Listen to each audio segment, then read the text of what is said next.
গল্পের দর্পণ। এই দর্পণে প্রতিফলিত হবে নানা ধরনের হাসি, কান্না, প্রেম, ভয়, রোমাঞ্চ ও মায়াজালে ঘেরা অনেক গল্পগাথা। নমস্কার, গল্পের দর্পণে আপনাদের সবাইকে স্বাগত। 1892 খ্রিস্টাব্দে রবীন্দ্রনাথ ঠাকুর জয় পরাজয় গল্পটি প্রকাশ করেন সাধনা পত্রিকায়। আজ গল্পের দর্পণে সেই জয় পরাজয় গল্পের অবলম্বনে যে গল্পটি আমরা প্রকাশ করছি তা সুপর্ণা গাঙ্গুলি তার নিজের ভাবধারায় রচনা করেছেন, রবীন্দ্রনাথের ভাবধারাকে অক্ষুণ্ণ রেখে। গল্পের নাম জয়মাল্য। আসুন, আপনাদের মতামত সহ অবশ্যই শুনুন এই গল্প জয়মাল্য।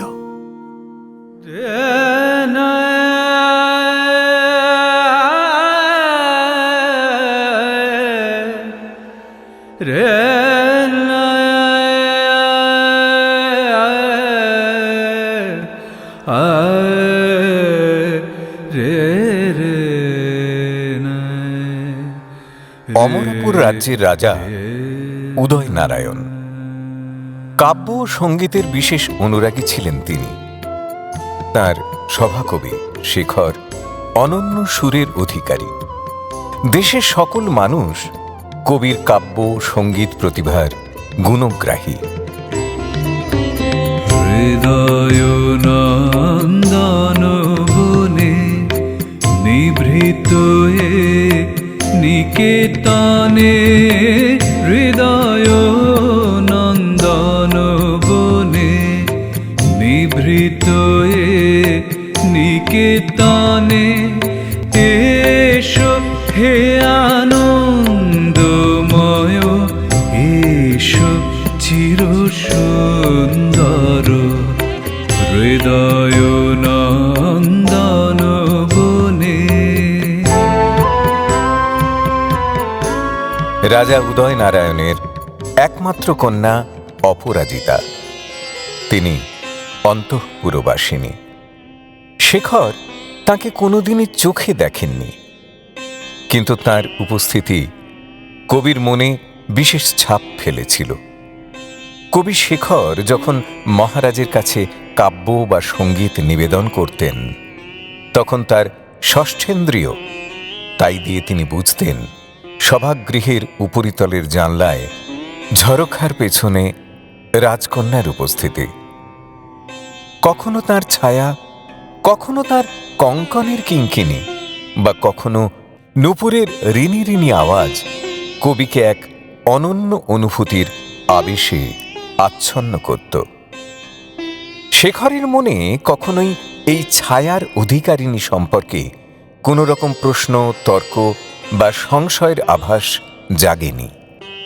যে চরণে নূপুর বাজে, কবি বসে বসে সেই চরণকে ভাবতেন তার কল্পনার রূপ। সেই দুখানি পদ্মরজ্জিত কোমল চরণতলের প্রতি পদক্ষেপ কি সৌভাগ্যের, যা ছিল তার ছন্দে অনুপ্রেরণা।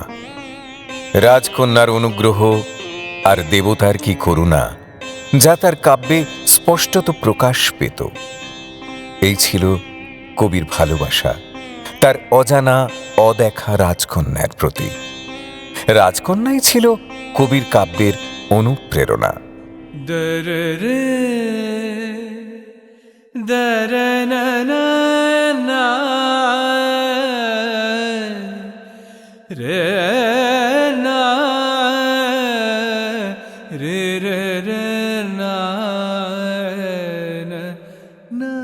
শেখর মনের মধ্যে সেই শুভ্র রক্তিম চরণ দুটি প্রতিষ্ঠা করে অবসরে মাঝে মাঝে তার ভাব সমুদ্রে অবগাহন করে লুটিয়ে পড়তেন তার প্রেমাবেশে।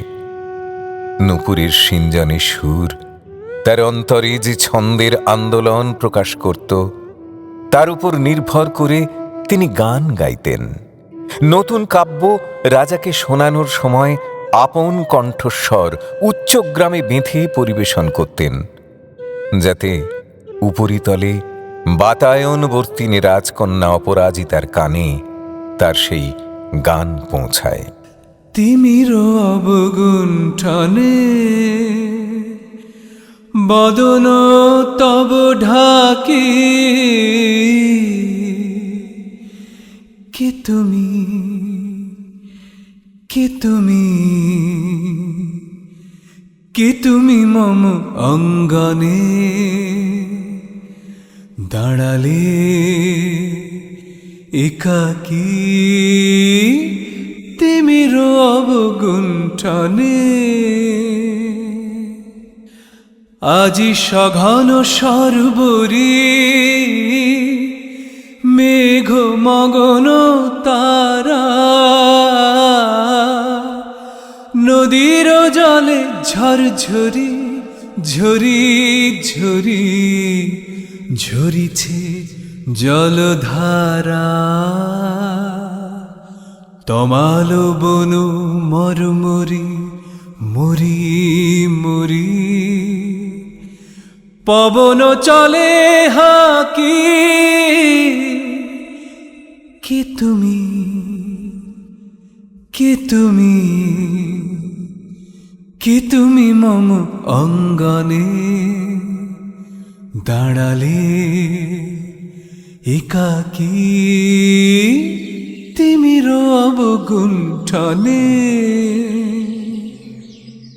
রাজকন্যার দাসী মঞ্জরী কবির কুটিরে পথ ধরে নদীর ঘাটে যখন যেত, যেতে আসতে কবির সাথে দুটো একটা কথা অবশ্যই বলতো। মঞ্জরীকে দেখে তার সঙ্গে কথা বলে শেখর বেশ আনন্দ লাভ করত। এই সখ্যতা গোপন করার প্রয়াস দুজনের মধ্যে কারোর ছিল না। কবি, ও কবি, ঘরে আছো নাকি গো? কে গো? ও, বসন্ত মঞ্জরী, তুমি? কি যে বলো না, বসন্ত আবার কোথায় পেলে? আমি তো শুধুই মঞ্জরী। বসন্তের আবেশ ঘনালে তবেই না মঞ্জুরি ধরে শাখায় শাখায়। এই দক্ষিণা বাতাসেই খবর পেয়েছি তোমার আসার। আচ্ছা বাবা, আচ্ছা, সব কথাতেই তোমার শুধু কাব্যি করা। কাব্যের কি দোষ বলো? বাতাসে ভেসে আসছে ফুলের সৌরভ, রসালের বনের প্রস্ফুটিত কলির সুবাসে আমোদিত চারিদিক। তোমার পরনে হরিত বর্ণের কাপড়, কানে আম্র মুকুলের দু ফুল। ও মঞ্জরী, ও মঞ্জরী, এ আমের মঞ্জরী, আজ হৃদয়ে তোমার উদাস হয়ে পড়েছে কি ঝুরি? ঘর ছাড়া এই পাগলটাকে এমন করে কে গোড়াকে, ঘর ছাড়া এই পাগলটাকে এমন করে কে গোড়াকে, করুণ গুঞ্জরি যখন বাজে বিনা বনের পথে বেড়াই সঞ্চরি।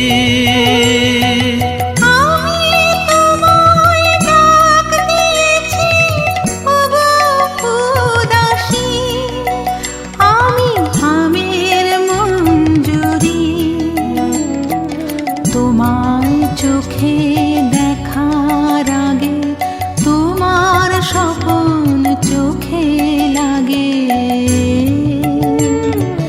বেদন জাগে গো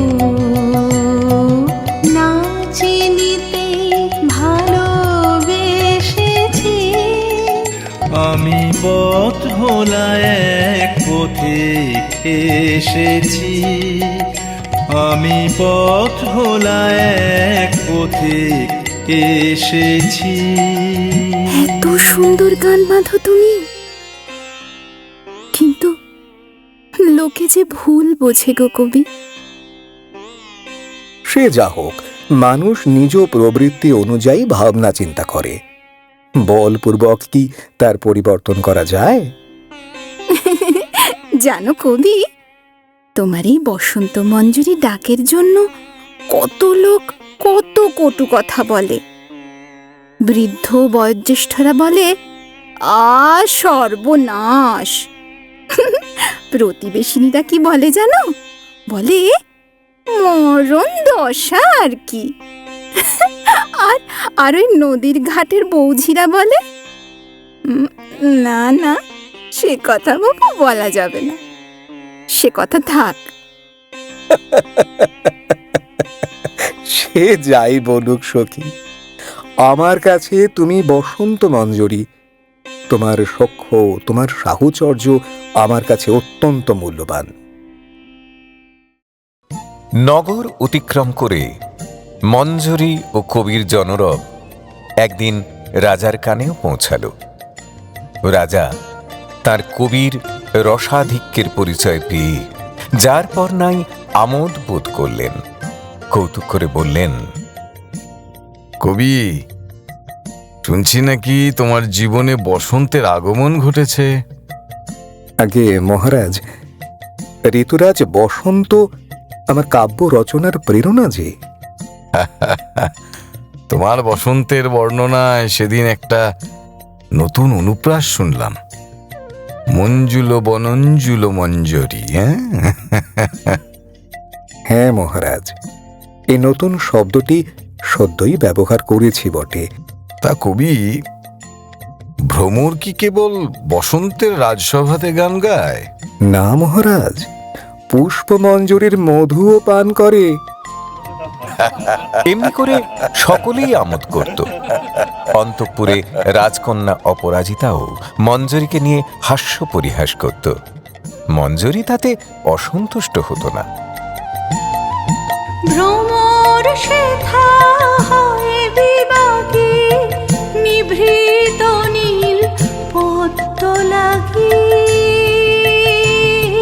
রে। ভ্রমর শেখা হয় বিবাগে, নিভৃত নীল পদ্ম লাগি রে। কোন রাতের পাখি গায়ে কাকি, সঙ্গী বিহীন অন্ধকারে বারে বারে কান পেতে রই।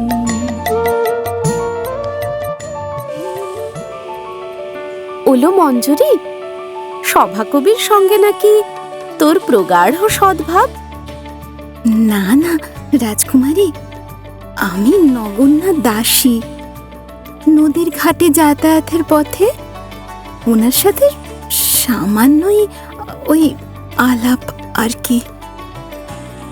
দেখিস, আলাপ যেন বেশি ঘন না হয়, তাতে স্রষ্টার সৃষ্টি বিঘ্নিত হতে পারে। তা তুই কোঁচড়ে কি এনেছিস লা? অমন করে আগলে রেখেছিস কেন? ও আমার কোঁচড়ে এই তো রাজকুমারীর জন্য কিছু চাঁপা ফুল সংগ্রহ করে এনেছি। এই দেখো, দেখো না। তা ভালো, আমরা ভাবলাম বোধ হয় তুই তোর কবিকেই কোঁচড়ে ভরে নিয়ে এসেছিস। ও ছি ছি, তা কেন? ধুর, কি যে বলিস না। বাবা, তুই যে দেখছি লজ্জায় একেবারে রাঙা হয়ে গেলিল।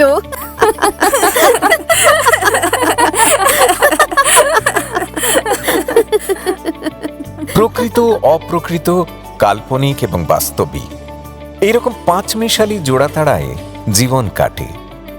কেবল কবি যে গান গাইতেন তা সত্য এবং সম্পূর্ণ। তার গানের বিষয় রাধা এবং কৃষ্ণ, সেই চিরন্তন নর এবং চিরন্তনী নারী, সেই অনাদি দুঃখ এবং অনন্ত সুখ। রাজা থেকে দীন দুঃখী প্রজা, কবির গান সকলের মুখে মুখে ফেরে। জাগরণে তারে না দেখিতে পাই, থাকি স্বপ্নের আশে। ঘুমের আড়ালে যদি ধরা দেয়, বাঁধিব স্বপ্ন পাশে।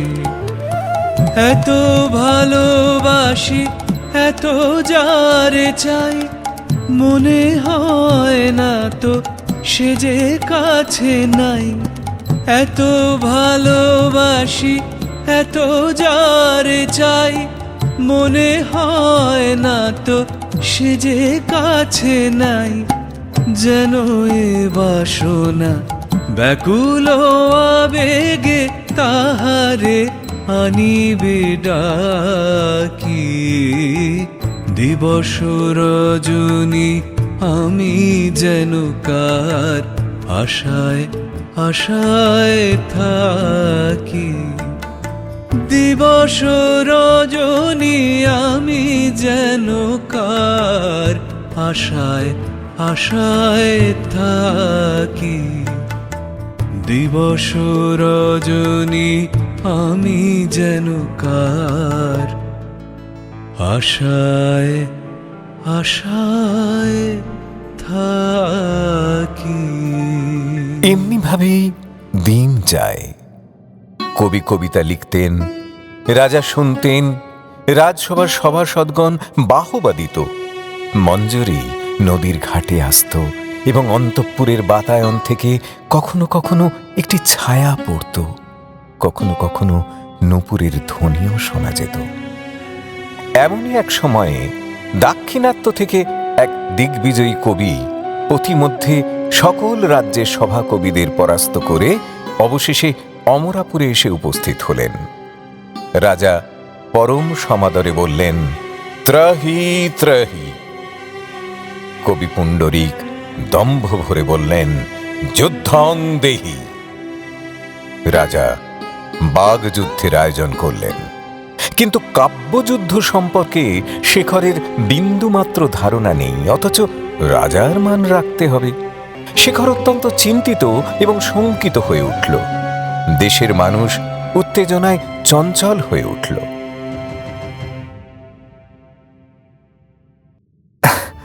ও খুড়োমশাই, চলেন কোথায়? কে রে? কে ডাকিস আমাকে? ও তারিনি তুই? তা তুই বা চললি কোথায় বাপু? হ্যাঁ, আমি যাচ্ছি রাজসভার দিকে। আমাদের কবির সঙ্গে আজ বিদেশি পণ্ডিতের বাগযুদ্ধ হবে না, তাই শুনতে যাচ্ছি।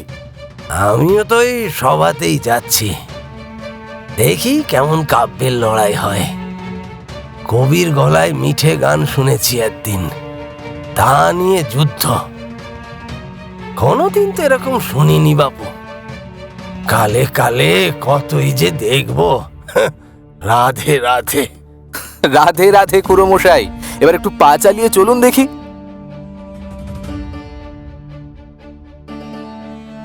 প্রাতঃকালে কম্পিত হৃদয়ে কবি রণক্ষেত্রে এসে উপস্থিত হলেন। সভাস্থল লোকজনে পরিপূর্ণ। একবার একাগ্রভাবে অন্তঃপুরের বাতায়নে তাকিয়ে কবি জয়লক্ষ্মীকে বন্দনা করলেন। মনে মনে বললেন,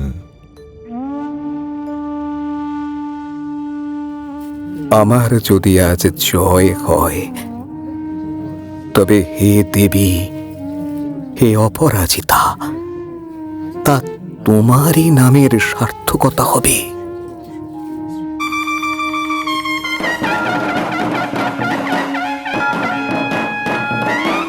তুরি ভিড়ে বেজে উঠল। শুল্ক বর্ষণে রাজা উদয়নারায়ণ শরৎ প্রভাতের শুভ্র মেঘ রাশির মতো ধীর গমনে সিংহাসনে উপবিষ্ট হলেন।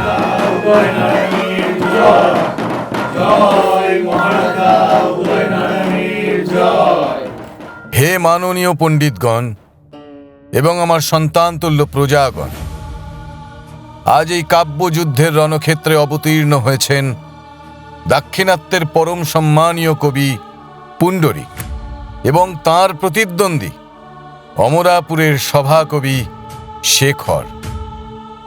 3 দিন ব্যাপী এই প্রতিযোগিতা চলবে। তারপর কবিদের জয় পরাজয় নির্ধারিত হবে। এই বাগযুদ্ধে যিনি জয়ী হবেন, তাকে শ্রেষ্ঠ কবির সম্মান জ্ঞাপন করা হবে। তাহলে প্রতিযোগিতা শুরু হোক। প্রথম প্রতিযোগী শ্রী পুণ্ডরীক। পুণ্ডরিক উঠে সিংহাসনের সম্মুখে দাঁড়ালেন। বৃহৎ সভা সম্পূর্ণ নিস্তব্ধ হয়ে গেল। বক্ষ বিস্ফারিত করে বিরাট মূর্তি পুণ্ডরিক উদয় নারায়ণের স্তব পাঠ শুরু করলেন। বৃহৎ সভাঘরের চারিদিকের ভিত্তিতে, স্তম্ভে, ছাদে সমুদ্রের তরঙ্গের মতো গভীর মন্দ্রে শব্দের আঘাত প্রতিঘাত হতে লাগল। সমস্ত জনমণ্ডলীর বক্ষ কপাট থরথর করে কম্পিত হতে লাগল। কত কৌশল, কত কথার কারুকার্য, উদয় নারায়ণের নামের কত রূপ ব্যাখ্যা, শব্দের বিন্যাস, কত ছন্দ, কত গমক। পুণ্ডরিক যখন শেষ করলেন, নিস্তব্ধ সভাতলে তার কণ্ঠের প্রতিধ্বনির অনুরণন হতে লাগল। কেবলমাত্র দূর দেশ থেকে আগত পণ্ডিতরা বলে উঠলেন, সাধু সাধু। কবি শেখর রাজার দিকে একবার ভক্তি প্রণত চিত্তে সংকোচপূর্ণ দৃষ্টিতে চাইলেন। নীরবে যেন রাজাকে বলতে চাইলেন, আমি তোমারই। তুমি যদি বিশ্ব সমক্ষে আমাকে দাঁড় করিয়ে পরীক্ষা করতে চাও তো করো। অতি মৃদু স্বরে, নম্রভাবে কবি তাঁর শ্লোক শুরু করলেন। ধীরে ধীরে তার ভাষার প্রাচুর্যে এবং মাধুর্যে সমগ্র জনতাকে যেন কোন অতীতের পানে নিয়ে যেতে লাগলেন। কবির সুমিষ্ট কণ্ঠস্বর অগ্নিশিখার মতো ঊর্ধ্বে উঠতে লাগল। সুললিত ছন্দে ও সুরে কবি মনের ভাব ব্যক্ত করতে লাগলেন।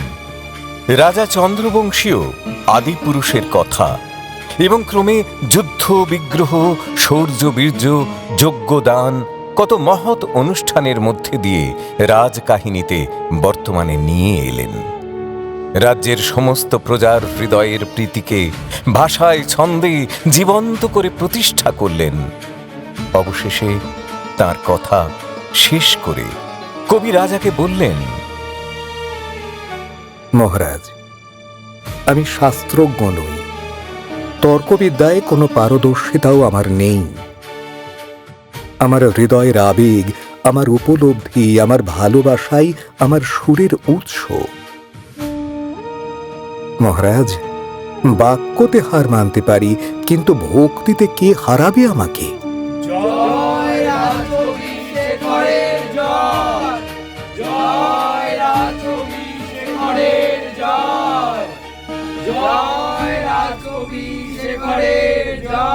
রে রে রে না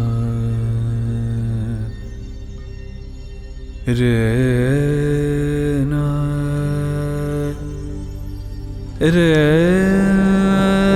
রে না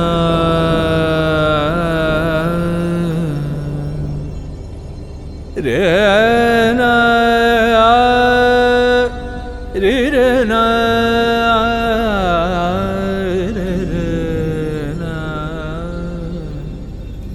রে না রে রে না রে রে না রে রে রে না রে রে না রে রে।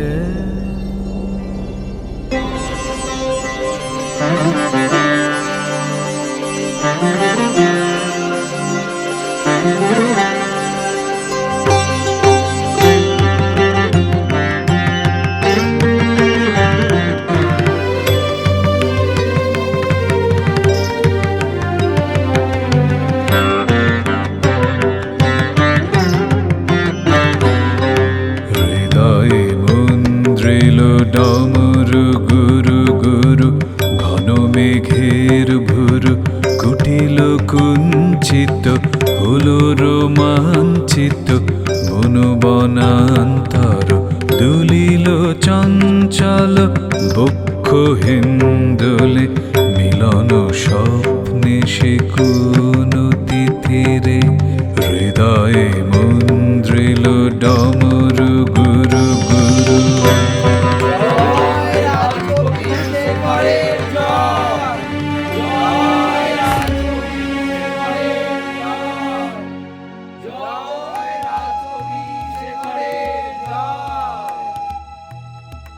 বাক্যের চেয়ে শ্রেষ্ঠ কে?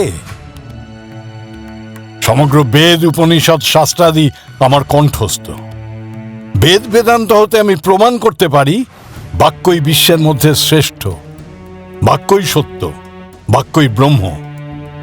ব্রহ্মা বিষ্ণু মহেশ্বর বাক্যের বশ, অতএব বাক্য তাঁদের অপেক্ষা বড়। ব্রহ্মা চারি মুখে বাক্যকে শেষ করতে পারছেন না, পঞ্চানন 5 মুখে বাক্যের অন্ত না পেয়ে অবশেষে নীরবে ধ্যান পরায়ণ হয়ে বাক্য খুঁজছেন। অতএব বাক্যের চেয়ে শ্রেষ্ঠ কে? পুণ্ডরিকের দর্পে এবং দ্বন্দ্বে সভাস্থল নীরব। শুধুমাত্র পণ্ডিতগণ বললেন, সাধু সাধু।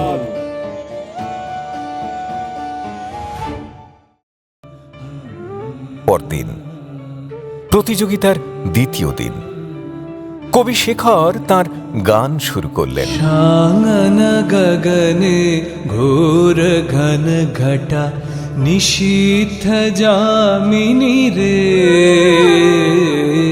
शांगन गगने घोर घन घटा,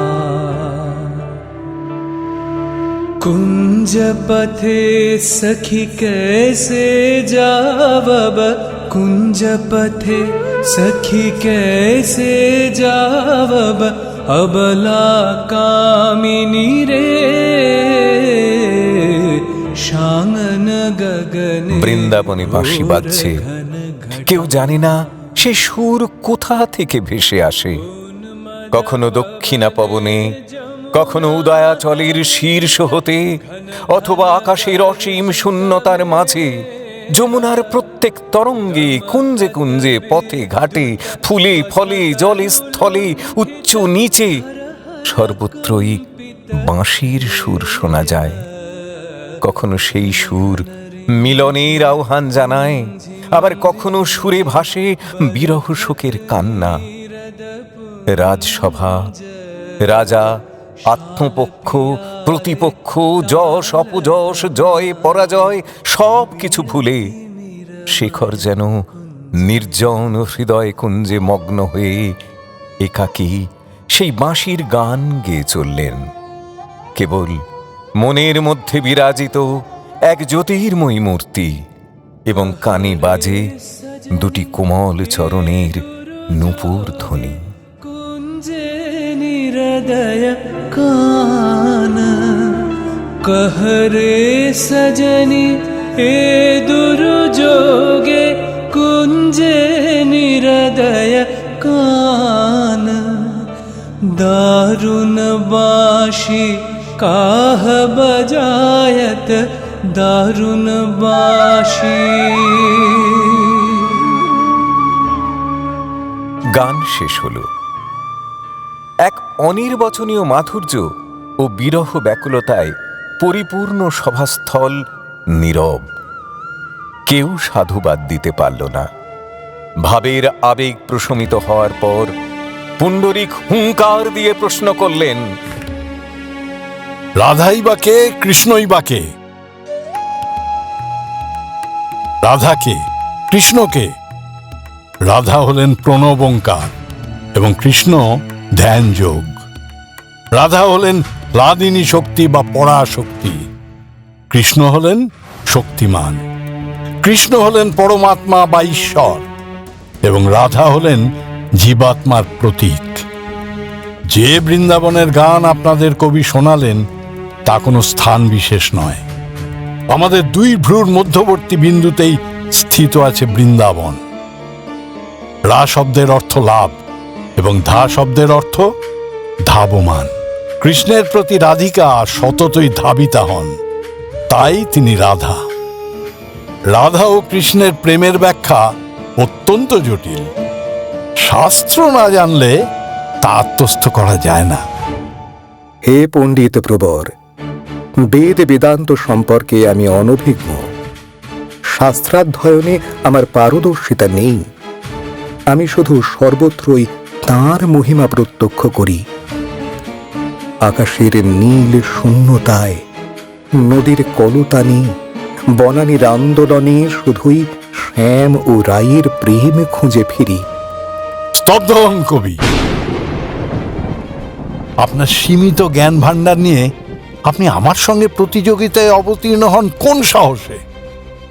কৃষ্ণ হলেন যজ্ঞ এবং রাধিকা সেই যজ্ঞের অগ্নি। কৃষ্ণ বেদ এবং রাধিকা ষড়দর্শন। কৃষ্ণ শিক্ষা, রাধিকা দীক্ষা। রাধিকা তর্ক এবং কৃষ্ণ তার মীমাংসা। রাধিকা উত্তর প্রত্যুত্তর, কৃষ্ণ জয়লাভ। বুঝলেন কিছু?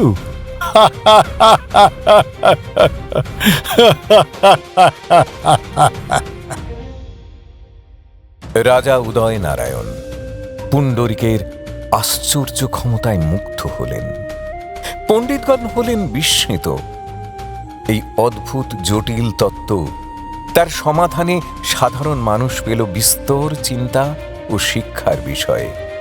কৃষ্ণ রাধার নব নব ব্যাখ্যায় বাঁশির গান, যমুনার কল্লোল, প্রেমের মোহ একেবারে দূর হয়ে গেল, যেন পৃথিবীর উপর থেকে বসন্তের সবুজ রং মুছে দিয়ে কে যেন পবিত্র গোময় লেপন করে দিল।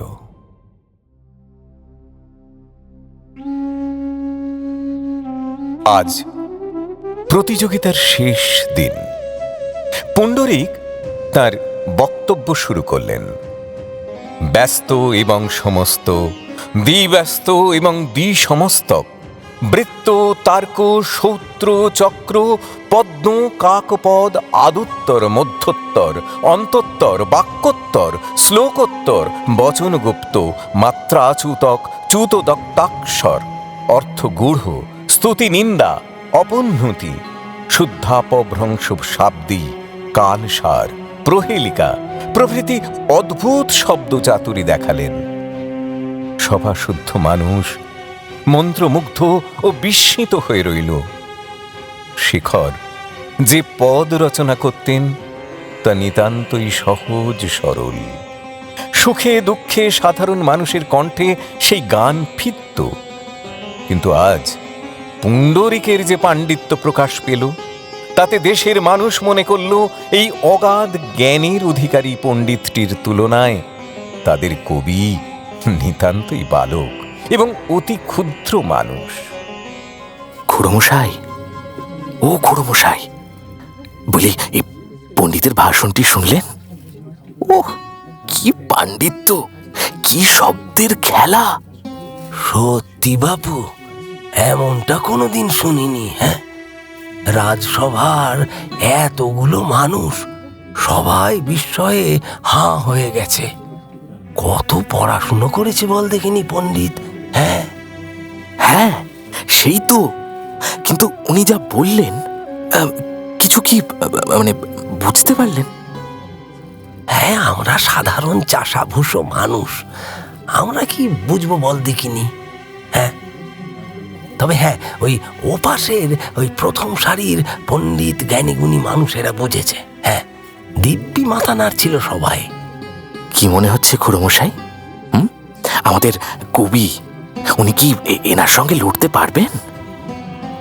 না না না না না, মনে হচ্ছে শেখর এই পণ্ডিতের সাথে কিছুতেই এঁটে উঠতে পারবে না।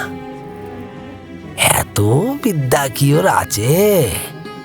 ওর গান কাব্য সব আমাদের ওই সাধারণের মতো, কোনো বিশেষত্ব নেই কবির ভাষায়। এইটা কিন্তু একদম ঠিক বলেছেন খুড়োমশাই। কবির গান তো আমরাই গাইতে পারি যখন তখন, এমন কিছু ওই কঠিন কথা তাতে থাকে না। কিন্তু এই বিদ্বান পণ্ডিতের ভাষা তো আমরা উচ্চারণই করতে পারবো না। তাই তো রে, আমাদের ওই কবি শেখর ও যা রচনা করে তাতে ওর এমন কোনো গুণপনা নেই। ওরকম গান আমিও বাঁধতে পারি, নেহাত অনেক দিনের অনভ্যাস, তার উপর সময়ও হয় না, তাই আর কি। তাই তো এই পুণ্ডরিক পণ্ডিতের বিদ্যে বুদ্ধির কাছে আমাদের কবিটি নিতান্তই শিশু। চুপ কর বাপু, ওই যে কবি আসছে, এবার ওর পালা। চুপ কর চুপ কর। আজ বাগযুদ্ধের শেষ দিনটি জয় পরাজয় নির্ধারণের দিন। রাজা উদয়নারায়ণ তার তীব্র দৃষ্টির ইঙ্গিতে কবিকে বোঝালেন যে আজ আর তাঁর নীরব হয়ে থাকা চলবে না, কবিকে যথাসাধ্য চেষ্টা করতে হবে। কবি শান্তভাবে উঠে দাঁড়ালেন। উপরিতলে বাতায়নে ক্ষণিক দৃষ্টি দিয়ে করুণ স্বরে বললেন, বিনা পানি সে তো ভুজা, তোমার কমল বন শূন্য করে আজ মল্লভূমিতে এসে দাঁড়ালে তবে তোমার চরণাসক্ত যে ভক্তগণ অমৃত পিপাসী তাদের কি গতি হবে?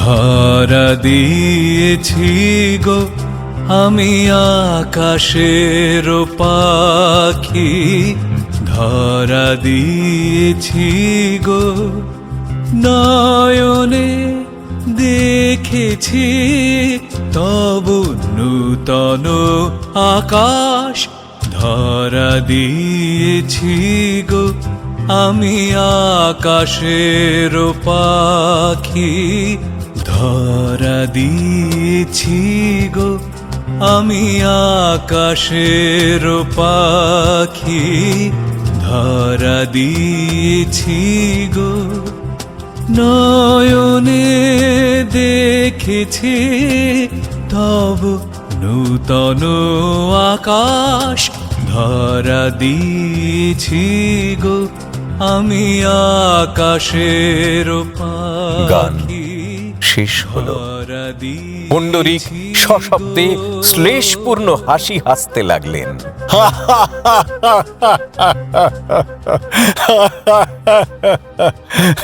মহারাজ, আপনার সভাকবির নাম তো শেখর, তা সেই নামের প্রথম অক্ষর বর্জন করলে যে অবশিষ্ট অংশটি থাকে তা হলো খর।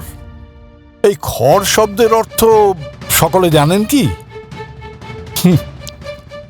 আমি বলছি, খর শব্দের অর্থ রাসব, অর্থাৎ গর্ধব, ভারবাহী মোট বহনকারী এক নির্বোধ পশু।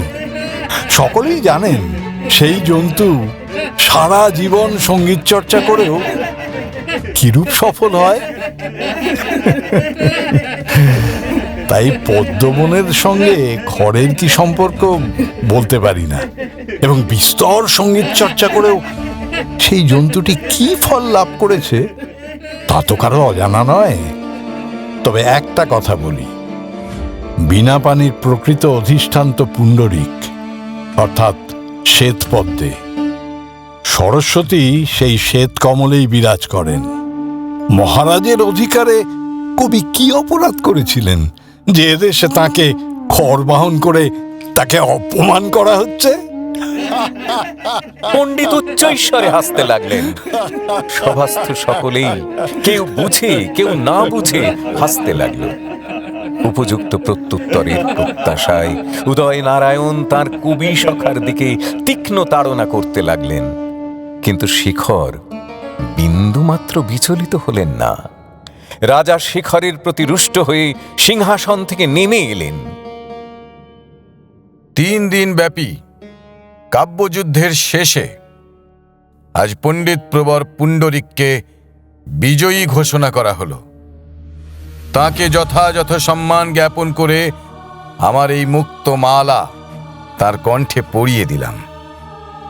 সভাস্থ সকলে ধন্য ধন্য করতে লাগল। শুধু অন্তঃপুরের অন্তরাল থেকে বলয় কঙ্কন নূপুরের ধ্বনি শোনা মাত্র শিখর ধীরে ধীরে রাজসভা ত্যাগ করলেন।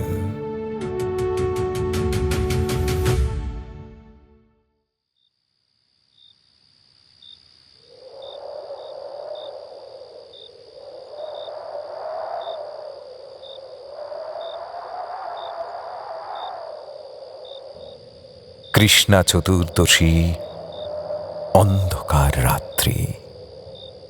দক্ষিণা বাতাসে ফুলের গন্ধ, গভীর নিদ্রায় নগর মগ্ন। শুধু কবির চোখে ঘুম নেই। তার যা কিছু সৃষ্টি, যা কিছু রচনা, সকল পুঁথি কুটিরের সম্মুখে স্তূপাকার করেছেন। এই সমস্ত কাব্য, এই সঙ্গীত, কোনো কিছুই আজ আর তাকে আকর্ষণ করছে না। সবই যেন অর্থহীন। রাজার মৈত্রী, লোকের খ্যাতি, হৃদয়ে কুয়াশা, কল্পনার কুহক, আজ এই অন্ধকার রাতে সমস্তই শূন্য বিড়ম্বনা মনে হলো তাঁর। সমস্ত জীবনে এই কি সঞ্চয়! কতগুলো কথা এবং ছন্দ এবং মিল, এই সবই আজ অগ্নিতে আহুতি দেব। ওই তো দ্বারের পাশে মশাল জ্বলছে, নিয়ে আসে। হ্যাঁ, এইবার এই পুঁথির স্তূপে অগ্নি সংযোগ করি।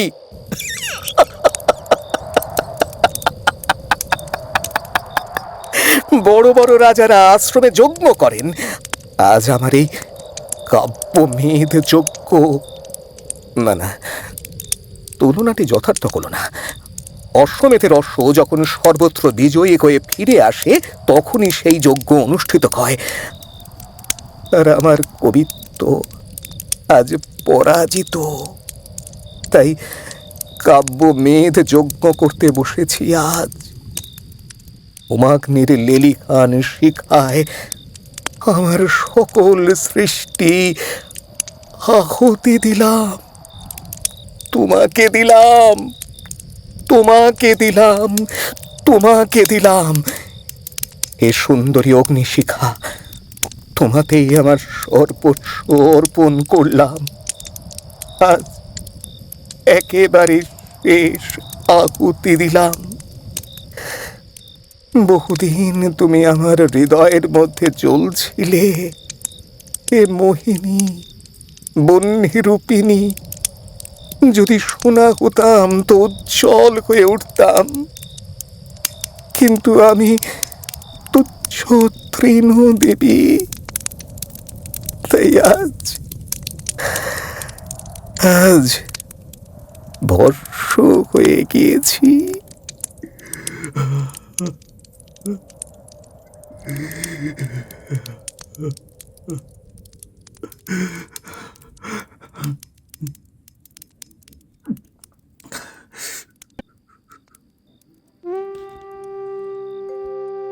রাত গভীর হল।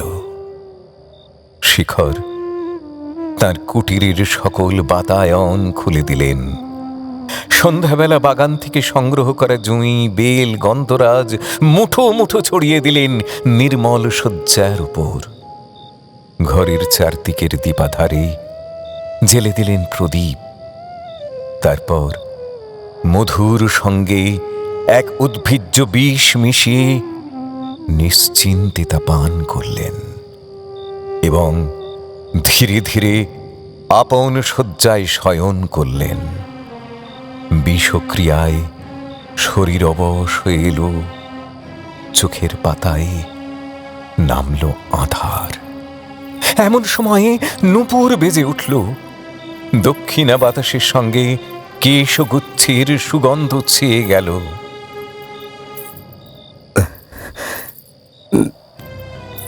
দেবী, ভক্তের প্রতি দয়া করলে কি এতদিন পরে কি আজ দেখা দিলে? কবি, কবি, আমি এসেছি। কে কে তুমি? অপরূপা রমণী, আমার বৃষ্টি বাষ্পাচ্ছন্ন হয়ে আসছে কেন? আমি স্পষ্ট দেখতে পাচ্ছি না। তুমি কি আমার হৃদয়ের সেই মানুষ প্রতিমা? আমি রাজকন্যা অপরাজিতা। আমি একটু একটু উঠে বসি। রাজা রাজা তোমার প্রতি সুবিচার করেননি কবি। জয় তোমারই হয়েছে, তাই তাই আজ আমি তোমাকে জয়মাল্য দিতে এসেছি কবি।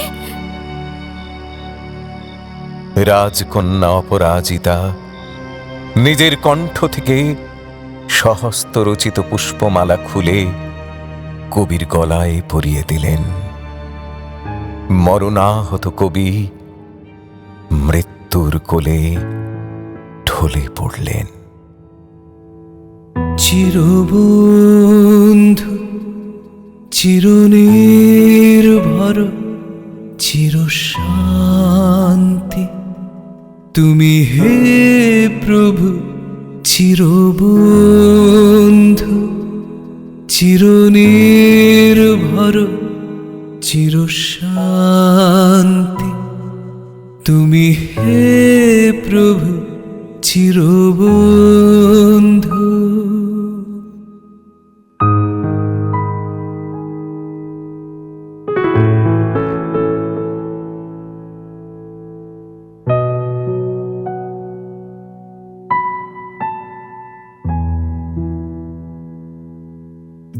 আজকের মতো গল্পের দর্পণের সময় শেষ। আগামী পর্বে নতুন গল্প নিয়ে হাজির হব আপনাদের সামনে শনিবার রাত 10টায়। ততক্ষণের জন্য একটু বিরতি। নানা স্বাদের নতুন নতুন গল্প শুনতে চাইলে আমাদের চ্যানেলকে সাবস্ক্রাইব করুন। সবার আগে নোটিফিকেশন পাওয়ার জন্য বেল আইকন ক্লিক করুন। বন্ধুদের সাথে শেয়ার করুন আর অবশ্যই লাইক আর কমেন্টস দিতে কিন্তু ভুলবেন না।